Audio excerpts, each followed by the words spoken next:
അധ്യായം 27.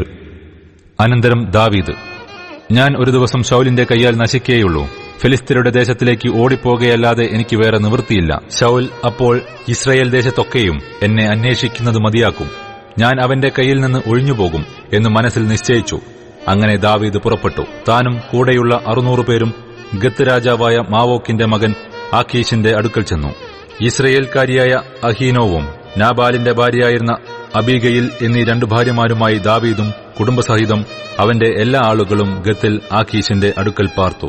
ദാവീദ് ഗത്തിലേക്ക് ഓടിപ്പോയി എന്ന് ശൌലിന് അറിവ് കിട്ടി. അവൻ പിന്നെ അവനെ അന്വേഷിച്ചതുമില്ല.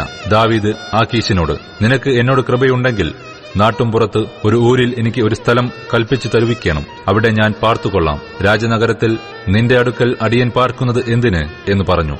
ആഖീശ് അന്നു തന്നെ അവന് സിക്ലാഗ് കൽപ്പിച്ചു കൊടുത്തു. അതുകൊണ്ട് സിക്ലാഗ് ഇന്നുവരെയും യഹൂദ രാജാക്കന്മാർക്കുള്ളതായിരുന്നു.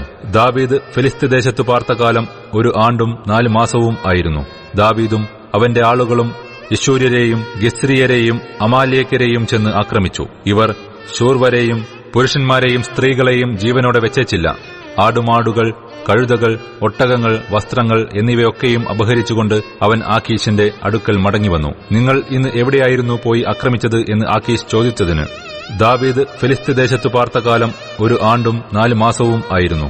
യഹൂദയ്ക്ക് തെക്കും യെരഹ്മേല്യർക്ക് തെക്കും കേന്യർക്ക് തെക്കും എന്ന് ദാവീദ് പറഞ്ഞു. ദാവീദ് ഇങ്ങനെയൊക്കെയും ചെയ്തു.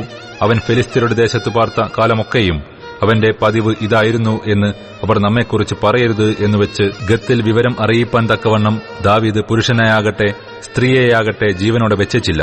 ദാവീദ് സ്വജനമായ ഇസ്രായേലിനെ തന്നെത്താൻ നാറ്റിച്ചതുകൊണ്ട് അവൻ എന്നും എന്റെ ദാസനായിരിക്കും എന്ന് പറഞ്ഞ് ആഖീശ് അവനിൽ വിശ്വാസം വച്ചു.